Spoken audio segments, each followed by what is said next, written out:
A very warm good morning, my dear students. Welcome to our English online classes on YouTube channel. Today, I will discuss a Treasure Island story. It is an adventurous novel on Scottish author Robert Louis Stevenson. Robert Louis Stevenson was born on 13 November 1815 and died 3 December 1894. He was a Scottish novelist and poet. He is the author of Strange Case of Dr. Jekyll and Mr. Hyde and Kidnapped. He is one of the most translated author of the world. Treasure Island is an adventurous novel which is written by Robert Louis Stevenson. Okay. Now I will explain you this chapter line by line. So everyone open your book. From class 8, lesson 6. The name of the chapter is The Old Sea Dog. The Old Sea Dog.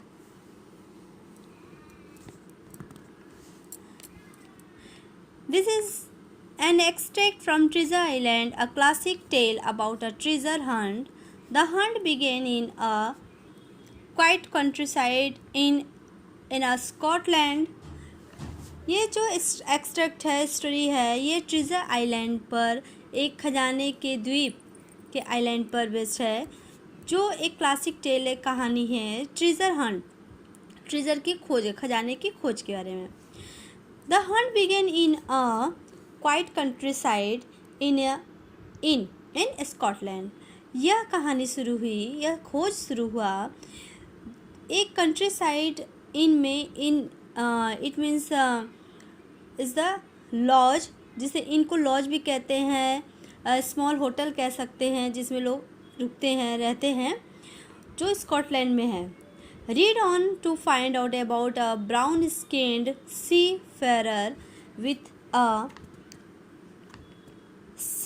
saber cut on his face who unsettles everyone but one man, a quiet and gentleman, manly doctor.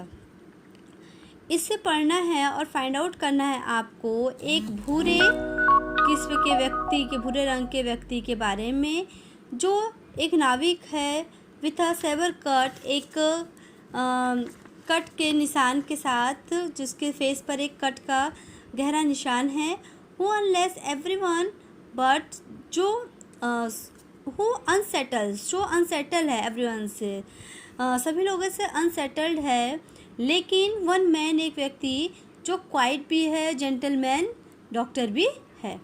Okay. Squire Trelawney, doctor Livesey and the rest of this gentleman having asked me to write down the whole particulars about Treasure Island. Squire Trelawney और doctor life से उन्होंने rest of this gentleman और बाकी सभी सज्जनों ने मुझसे कहा कि मैं उस पूरे ट्रेजर आइलैंड के बारे में, जो खजाने खोज के बारे में थी, उसके बारे में पूरा शुरू से लेकर, बिगनिंग टू एंड, शुरुआत से लेकर के अंत तक उसके बारे में मैं लिखूं. I take up my pen to do their bidding. और मैंने अपने पेन को उठाया उनके आग्रह के कारण. मतलब उन लोगों ने मुझसे आग्रह किया कि मैं उस ट्रेजर आइलैंड के बारे में, उस खजाने खोज के बारे में लिखूं, तो मैंने उनकी बात को मान करके अपने पेन को उठाया. I go back to the time when my father kept the Admiral Benbow inn and the brown old seaman with the saber cut first took up his lodging under our roof. I go back to time. मुझे समय में पीछे जाना पड़ा, जब मेरे father, मतलब मैंने अपनी सोच को उस समय पर पीछे किया, जब मेरे फादर रहते थे एडमायरल बेनबो इन, उस लॉज का नाम था एडमायरल बेनबो में रहते थे. And the brown old seaman, और वहाँ पर एक भूरा ओल्ड, भूरे कलर का, जो गेहूँ कलर का था, old seaman with the sabre cut, first took अपने एक सेबर कट के साथ, एक कटार के साथ अपने सामान को लेकर के हमारी छत के नीचे आया हुआ था। I remember him as if it were yesterday, मुझे याद है जैसे कि वो कल की ही बात है। As he came plodding to the inn door, वह जैसे ही वह हमारे आश्रय इन होटल के दरवाजे पर आया, लॉज के दरवाजे पर आया। His sea chest following behind him in a hand barrow, उसका एक भारी बक्सा, देखिए पिक्चर में यहाँ पर है, एक बक्सा उसका था जिसने उसके एक भारी बक्सा था उसके पीछे, और ए हैंड बैरो, और उसने अपने हाथ से पीछे उसको पकड़े हुए था। A tall strong heavy nut brown man, एक लंबा मजबूत हैवी पर्सनालिटी का व्यक्ति जो बादामी रंग का था, इट मीन्स गेहूं रंग का था। His tarry big tail falling over the shoulder of his soiled blue coat, उसकी काली अलकतरे की तरह काली बिग टेल जो पीछे चोटी बंधी हुई थी, चोटी उसके शोल्डर तक टच हो रही थी, और उसके जो उसने ब्लू कलर का कोट पहना हुआ था वो मिट्टी से एकदम लगे हुए थे, उस पर इतनी मिट्टी लगी हुई थी। His hands ragged and scared, उसके हाथ पूरी तरह से घायल थे, ख़राब थे, फटे हुए थे, उसके हाथों पर निशान थे बहुत सारे चोट के। विथ ब्लैक ब्रोकन नेल्स, काले टूटे हुए नाखून के साथ, and the sabre cut across one cheek, और तलवार से या खंजर से एक गहरे कट के निशान उसके गाल पर था, उसके चीक पर था। अ डर्टी लिविड वाइट, जो देखने में गंदा सा एक सूखा हुआ सा लग रहा था, और वो सूखा हुआ सा पीलापन लिए हुए वो उसका कट गंदा सा लग रहा था। I remember him looking round the cover and whistling to himself as he did so, मुझे याद है हिम लुकिंग, वह देख रहा था राउंड चारों तरफ, the cover and whistling to himself as he did so, वह इस तरह से अपने आप को देखा और वो सीटी बजा रहा था जैसा कि वह कर रहा है। Then he rapped on the door with a bit of stick that he carried, and when my father appeared, फिर वह दरवाजे को नॉक करता है। रैप्ड मीन्स नॉक करना, खटखटाना, दरवाजे को खटखटाता है, नॉक करता है अपनी एक बिट ऑफ स्टिक, लकड़ी के टुकड़े से, that he carried and when my father appeared, और वह खड़ा होकर के वहाँ दरवाजे के, उस लॉज के इन के दरवाजे को खटखटाता है जब मेरे फादर वहाँ पहुँचते हैं। कॉल्ड रफली फॉर ए ग्लास ऑफ रम, तो वह उन्हें बहुत ही बेरुखी तरीके से, बहुत ही बुरे तरीके से उनको बुलाता है, मेरे फादर को बुलाता है ए ग्लास ऑफ रम के लिए। एक ग्लास रम जिसको वाइन या बियर कहते हैं, या इसको आप शराब भी कह सकते हैं। दिस इज़ अ हैंडीकोव, वह एक छोटी खाड़ी, हैंडीकोव छोटी खाड़ी कहते हैं। This is a handy cove said he at length, वह चाय से पूछता है कि यह एक छोटी खाड़ी है। मच कंपनी, इतने ही लोग हैं यहाँ पर, मेट इतने ही साथी। My father told him know very little company, तो उनसे पूछता है, वो सेवर कट व्यक्ति जो आता है तो उनसे पूछता है कि क्या ये एक छोटी खाड़ी, छोटी टापू है, यहाँ बहुत ज़्यादा लोग आते हैं, बहुत ज़्यादा यहाँ पे साथी हैं। तो मेरे पिताजी कहते हैं नहीं, वेरी लिटिल कंपनी, यहाँ ज़्यादा लोग नहीं आते हैं, बहुत कम लोग ही आते हैं। The more was the pity, well then said he, ठीक है फिर, सेड ही उसने कहा। This is the berth for me, stay here a bit, he continued, यह सही स्थान है मेरे यहाँ रहने के लिए, ठहरने के लिए। ही कंटिन्यूड, वह दोहराता है। You might call me captain, तो मुझे कैप्टन कह सकते हो। He threw down 3 or 4 golden piece on the threshold, और वह 3-4 सोने के टुकड़े मेरे फादर की तरफ उनके दहलीज पर फेंक देता है। You can tell me when I have work through that said he looking as fierce as a commander. You can tell me, तुम मुझसे कह सकते हो, जब यू हैव वर्क, तुम्हें कोई कार्य हो, कि सैड ही, उसने कहा, लुकिंग एज फायर्स, और जब मेरे पिताजी ने कहा उससे कि तुम मुझसे यदि कोई भी, जब तुम्हें कोई काम हो तो तुम मुझसे कह सकते, मुझे बता सकते हो उस काम के लिए, लुकिंग एज फायर्स। और वह कह करके मेरे पिताजी को क्या डरावने तरीके से गुस्से में देखने लगा, जैसे कि वो वहाँ का कमांडर हो।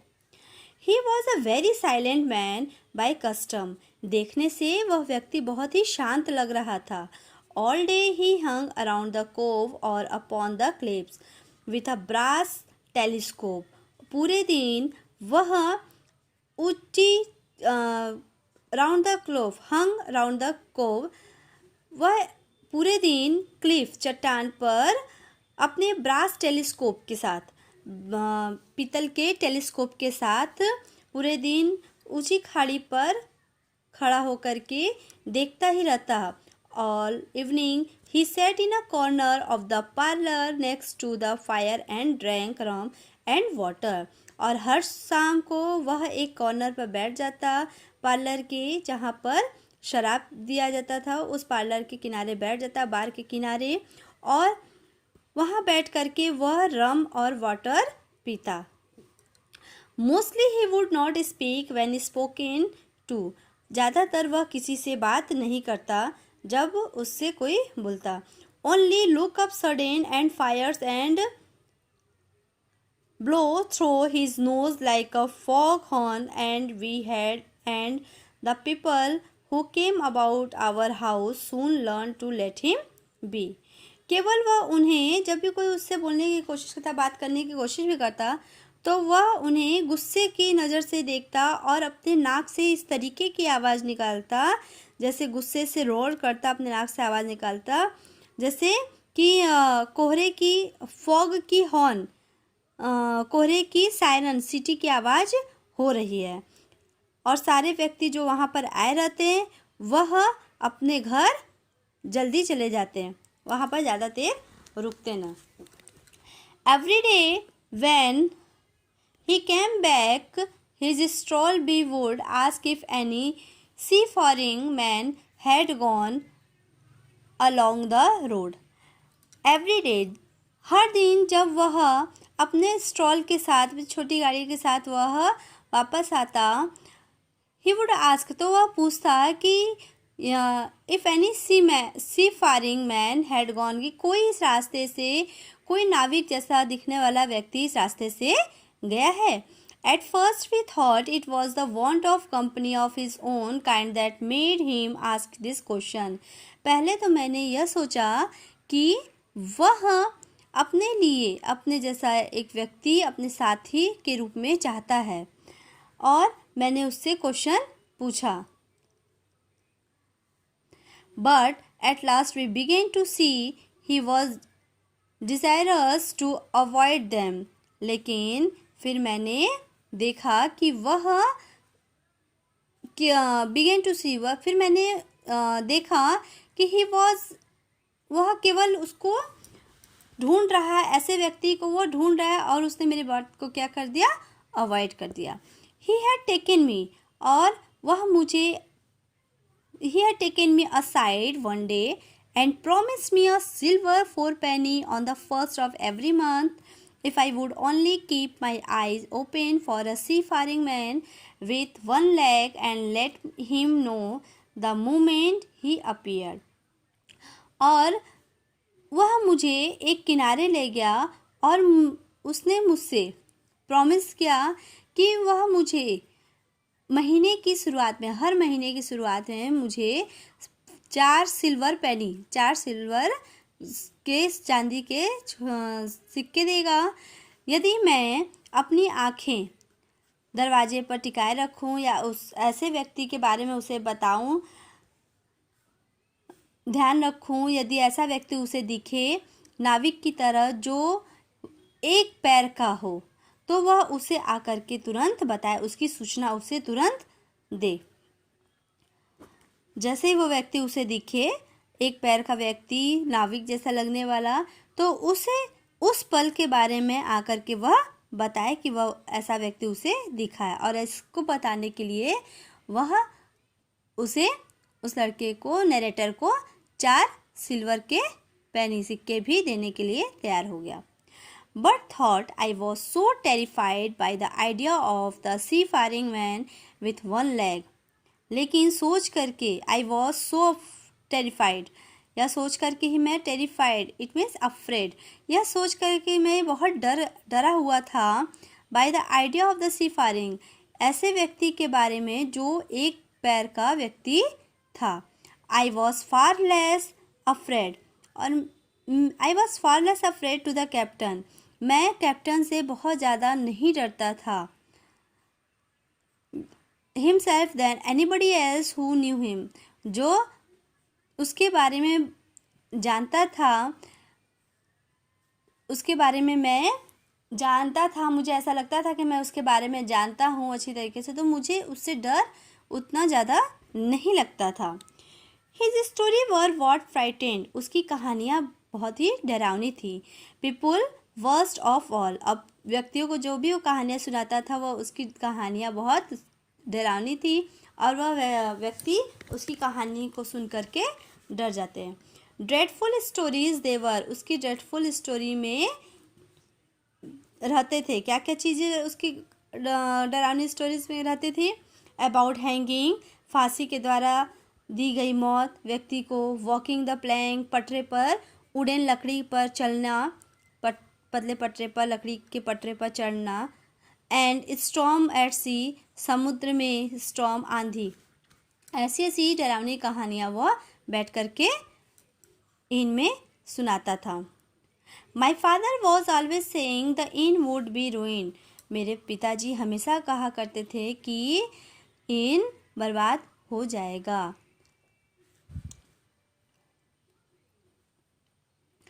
For people would soon cease coming there to be tyrannized over and sent shivering to their beds, और वह व्यक्तियों के लिए जो यहाँ पर आते हैं और tyrannized means डोमिनर, वह उससे प्रताड़ित हो रहे हैं, उससे दुखी हो रहे हैं. ओवर एंड सेंट शिवरिंग, और वह अब यहाँ पर क्या शिवरिंग, उसकी कहानी को सुन करके डर रहे हैं, काँप जाते हैं. But I really believe his presence did us good, लेकिन मैं वास्तव में बिलीव करता था कि उसकी रहने से ऐसा डिड अस गुड, अच्छा हो रहा है. मुझे ऐसा लगता था कि वो है यहाँ पर तो सब कुछ अच्छा हो रहा है. People are frightened at the time, व्यक्ति उस समय तो वहाँ डर जाते थे. But on looking back they rather liked it, लेकिन पीछे से वह देखने में क्या लगते थे कि वह उसे पसंद कर रहे हैं. It was a fine excitement in a quite country life, और उस समय वह एक शांत एक्साइटमेंट, फाइन बहुत अच्छा एक्साइटमेंट, उत्साहजनक कंट्री लाइफ वहाँ पर हो गया था. And there was even a party of the younger man who pretended to admire him, और वहाँ पर प्रायः पार्टी, नौजवान व्यक्तियों के द्वारा वहाँ पर पार्टी होने लगा जो प्रिटेंड करते थे और उसकी प्रशंसा भी करते थे. कॉलिंग हिम, और उसे पुकारते थे ट्रू सी डॉग के नाम से, एंड रियल ओल्ड सॉल्ट के नाम से, और इसी तरीके के दूसरे नामों से उसे पुकारते थे. In one way indeed he bid fair to ruin us, एक दिन अचानक ही बेड फेयर ruin us, वह हमारा नुकसान, हमें नुकसान पहुंचाना. He bid fair to ruin us,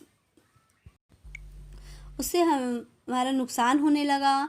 for he kept on staying week after week, उसने केवल आफ्टर वीक उसे रखा हुआ था स्टेइंग, रहने के लिए वहाँ पर. वीक आफ्टर वीक, हफ्ते बीतते गए, हफ्ते के बाद हफ्ते. And at last month after month, फिर उसके बाद महीनों के बाद महीने, और उसने पैसा देना बंद कर दिया था. So that all the money had been long exhausted, इसलिए कि उसके पूरे और मनी, उसके पूरे पैसे हैड बीन लॉन्ग एक्सॉर्टेड, उसके एक तरह से पूरी मनी उसकी ख़त्म हो गई थी, वो काफ़ी लंबे समय तक वहाँ रहा. And still my father never plucked up the heart to insist on having मोर.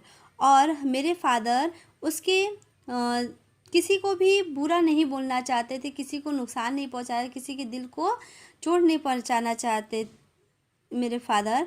तो उन्होंने उससे कहा, if ever he mentioned it the captain blue through his nose so loudly that you might say he road and stared my poor father out of the room. मेरे father ने उससे पैसे के लिए जब बात की तो वो उससे मेरे फादर को इतनी बुरी तरह से घूर करके देखता है और अपने नाक से आवाज़, गुस्से वाली आवाज़ को निकालता है कि मेरे फादर डर जाते हैं और उसे मेरे फादर को वह कमरे से बाहर चले जाने को कहता है. ओके, आई होप आपको यहाँ तक स्टोरी समझ में आई होगी. आप इसे अच्छे से रीड करिएगा इस स्टोरी को और फिर उसे सुनिएगा और समझिएगा. Okay, I will discuss the remaining part of this chapter in my next video. Okay, thank you. Take care. Bye bye.